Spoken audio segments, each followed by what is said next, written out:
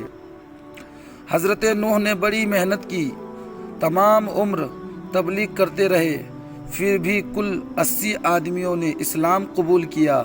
صرف یہی تھوڑے سے لوگ تھے جو حضرت نوح کے بتائے راستے پر چلتے رہے۔ حضرت عبداللہ بن عباس رضی اللہ تعالیٰ عنہ سے روایت ہے کہ فرمایا، کسی پیغمبر نے اپنی قوم سے اتنی تکلیف نہیں اٹھائی جتنی حضرت نوح نے اپنی قوم کے ہاتھوں مصیبت اٹھائی ہے۔ حضرت نوح کی قوم کے برے لوگ انہیں ہمیشہ ڈرایا دھمکایا کرتے، کہتے کہ اپنی ان نیک باتوں سے باز آ جاؤ اور ہمارے بتوں کو برا بھلا کہنے سے رک جاؤ۔ وہ ان کی سہایتا بھی کرتے ہیں، جب وہ بھلی باتیں بتاتے ہوتے تو انہیں مار مار کر بے حال کر دیتے، یہاں تک کہ بیٹے خبر پاتے اور انہیں اٹھا کر لے آتے۔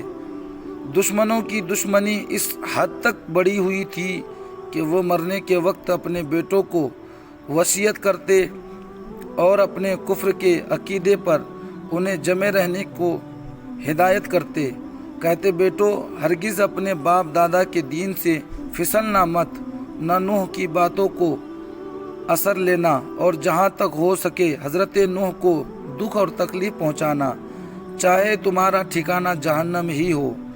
جب ایسی مصیبتوں میں 7 صدیاں گزر گئی تو حضرت نوح علیہ السلام مایوس اور تنگ دل ہونے لگے۔ جب حالت یہ ہو گئی تو اللہ تعالیٰ نے وحی نازل کی، انہیں تسلی دی اور فرمایا، اے نوح، تنگ دل مت ہونا، اب تم ان ظالموں سے آس مت رکھو، ان کا ساتھ چھوڑ دو، جو ایمان لائے سو لائے، باقی اب ایمان نہیں لانے کے یہ تو بدبخت ہے، سب کے سب جہنمی ایندھن بنیں گے۔ حضرت نوح علیہ السلام نے عرض کیا کہ اللہ، ان کی نسل سے بھی کوئی ایمان لائے گا یا نہیں؟ حضرت نوح کی کشتی۔ حکم ہوا، یہ تو ایمان نہ لائیں گے، وہ تو ظالم ہے۔ ظالم پھر بھی حضرت نوح نے محبت اور لگاؤ کی وجہ سے، اور اس لیے بھی کہ کوئی الزام نہ دے، فرمایا کہ اے لوگو، ایمان نہ لاؤگے تو یہ سمجھو کہ اللہ کا عذاب آیا۔ قوم نے کہا کہ ہمارے جو بت ہے ان کی عبادت ہم ہرگز نہ چھوڑیں گے۔ تم ایک خدا کی عبادت کی بات کرتے ہو تو اس کے خلاف ہم تو انہی بتوں کو پوجیں گے۔ تم جو ہم سے ہر وقت بحث و تکرار کرتے ہو تو پھر ٹھیک ہے، تم اگر سچے ہو تو لے آؤ اپنے رب کا عذاب، ہم اسے سمجھ لیں گے۔ خدا کا عذاب۔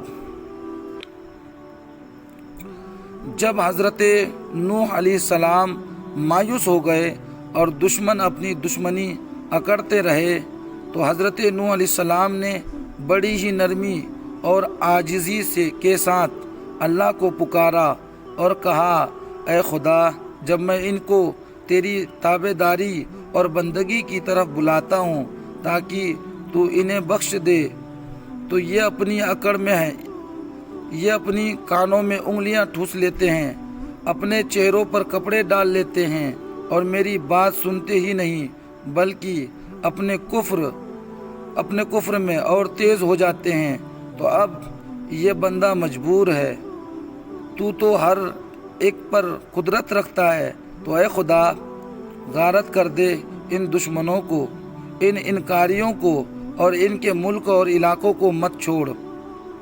حضرت نوح کی یہ آواز اللہ نے سن لی۔ عذاب کا فیصلہ ہو گیا کہ اس قوم کو طوفان سے ہلاک کر کے پانی کے راستے سے دوزخ کی آگ میں ڈالیں گے، اور حضرت نوح علیہ السلام اور ان کے ماننے والوں کے لیے یہ فیصلہ ہوا کہ انہیں ہم اس عذاب سے بچائیں گے اور ناؤ میں بٹھا کر طوفان سے محفوظ رکھیں گے۔ اس فیصلے کو عملی جامہ پہنانے سے پہلے قوم پر ایسا عذاب آیا کہ قوم کی نسل چلنے کا سلسلہ رک گیا۔ اس کے بعد اللہ کے حکم سے حضرت جبرائیل نے ساز کا پیڑ بونے کا حکم دیا۔ 20 ورش کی مدت میں یہ پیڑ خوب بڑا ہو گیا۔ پھر جبرائیل نے بتایا کہ جب اس پیڑ کی لکڑی سے ناؤ بنانا شروع کر دو۔ حضرت نوح علیہ السلام نے ناؤ بنانی شروع کر دی۔ حضرت نوح علیہ السلام کو یہ نیا کام کرتے دیکھ کر دشمنوں کو ان کو ستانے اور چڑھانے کا موقع مل گیا۔ وہ حضرت نوح علیہ السلام کا مذاق اڑاتے اور کہتے، اے نوح، اب تم نبی کے رتبے سے گر کر بڑھائی کب سے ہو گئے؟ کیا پیغمبری کے کاموں سے اکتا گئے؟ ناؤ تو بنا رہے ہو پر پانی کہاں ہے جس پر یہ ناؤ چلے گی؟ حضرت نوح نے فرمایا، تم تو اپنے انجام سے بے خبر ہو، دنیا میں ایسے پھنسے ہو کہ آخرت کی خبر ہی نہیں۔ تم تو آج ہمارا مذاق اڑا رہے ہو، لیکن خوب سمجھ لو کل ہماری باری آئے گی، ہم تمہارا مذاق اڑائیں گے۔ اس طرح حضرت نوح اپنی ناؤ تیار کرنے میں جٹے رہے۔ جب ناؤ تیار ہو گئی تو انہوں نے تختی کے جوڑ پر ہر حصے میں روغنے کیر لگایا اور اللہ کے حکم کے مطابق شمشاد کے تختوں کا تابوت حضرت آدم کے مبارک جسم کے لیے بنایا، اور اسی وجہ سے اللہ نے ان کے جسم کو طوفان سے بچایا۔ پھر حضرت جبرائیل نے ہر جنس کے پکچھی اور جانور جو دھرتی پر پائے جاتے تھے حضرت نوح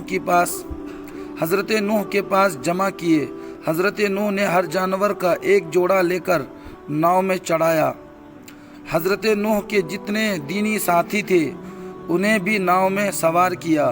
جب یہ 82 لوگ ناؤ میں سوار ہوئے اور ان کے تمام سامان بھی ناؤ میں لد گئے، تب اللہ کا عذاب شروع ہوا اور تنور سے پانی کا فوارہ نکلنا شروع ہوا۔ حضرت نوح کی بیوی اور ان کا بیٹا کنعان ناؤ پر نہ آئے۔ کنعان نے تو کہہ دیا، میں کسی پہاڑی پر پناہ لے لوں گا۔ حضرت نوح بولے، اس سے کام نہ چلے گا، نہ پہاڑ کی پناہ کام دے گی، نہ کسی جھاڑ اور نہ پودے کی، اس لیے بیٹے تم اب بھی آ جاؤ، لیکن وہ نافرمان بیٹا نہ مانا۔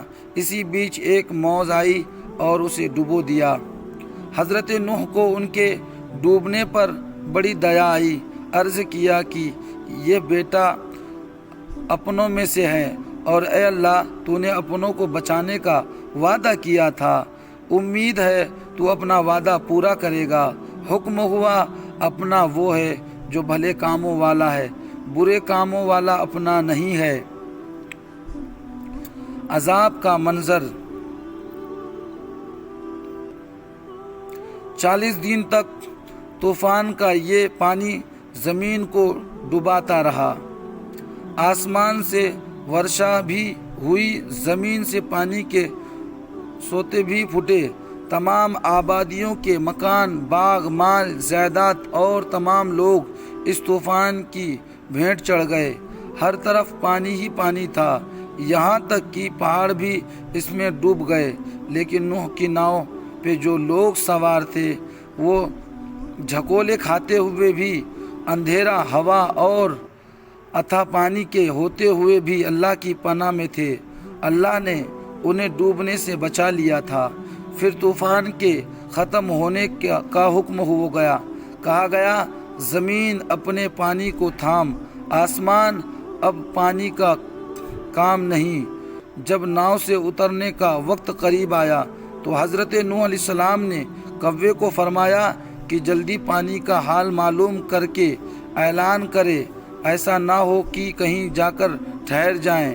کوا جا کر مردار کھانے میں لگ گیا اور یہاں بھول گیا کہ حضرت نوح نے کچھ کہا تھا، اس لیے اسے حضرت نوح علیہ السلام نے بددعا دے دی اور وہ ہمیشہ کے لیے ذلیل و خوار کر دیا گیا۔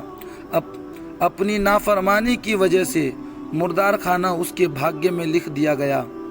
پھر کبوتر کو حکم دیا گیا کہ وہ پتہ لگائے۔ وہ زیتون کی پتوں کو چونچ میں لے کر واپس آیا۔ پتے ہی کے بنیاد پر حضرت نوح علیہ السلام نے یہ اندازہ لگایا کہ پانی اب کافی خسک گیا ہے اور اب پیڑوں کے سر پانی سے ظاہر ہو گیا کہ اس خبر سے دل کا غم اور رنج دور ہوا۔ اب تو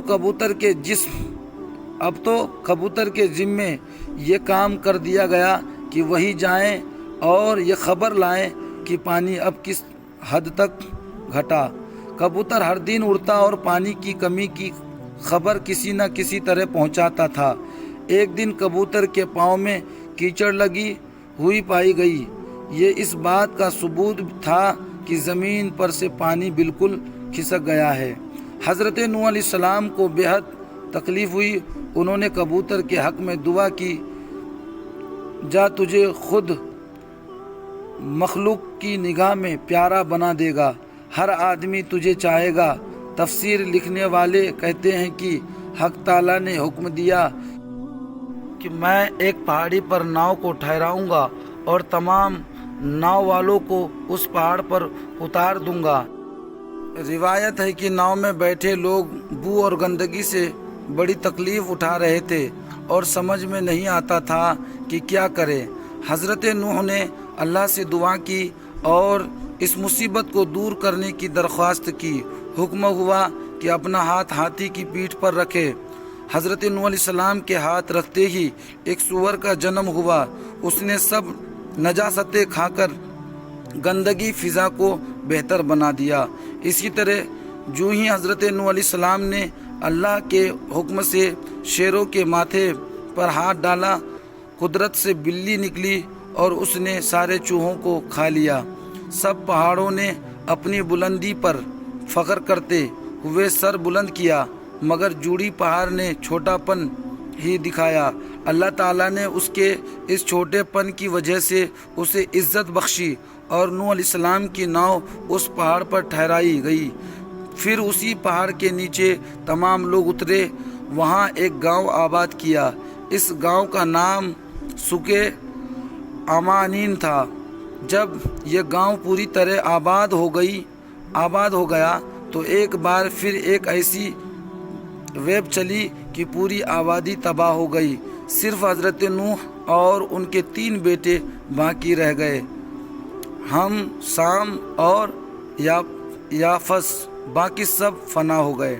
اللہ تعالیٰ نے وہاں وحی بھیجی کہ میں نے تیری قوم کو کفر اور نافرمانی کی وجہ سے ہلاک کیا، اب جو بچے ہیں ان کو طوفان جیسی عذاب کا شکار نہ بناؤں گا۔ پھر اللہ تعالیٰ نے نوح کی نسل میں ایسی برکت رکھی کہ 40 برس کی مدت میں کئی شہر اور گاؤں آباد ہو گئے۔ حضرت نوح نے ملک شام، فارس، خراسان، عراق وغیرہ کے علاقہ سیم کو دے دیا، پچھم ملک حبشہ وغیرہ ہم کو دیا، اور چین، ترکستان وغیرہ یافس کو دیا۔ ایک دن جبرائیل اور اسرائیل نے حضرت نوح سے پوچھا، اس لمبی عمر بعد تم نے اس فانی دنیا کو کیسا پایا؟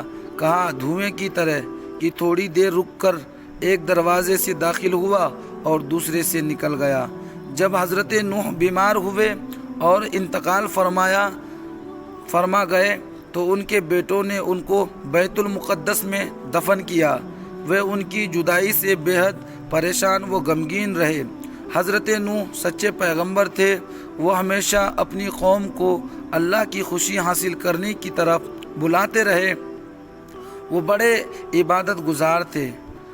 حضرات ناظرین، اگر آپ کو میری ویڈیو یا اسٹوری پسند آئی ہو تو آپ ہمارے یوٹیوب چینل کو سبسکرائب ضرور کر لیں۔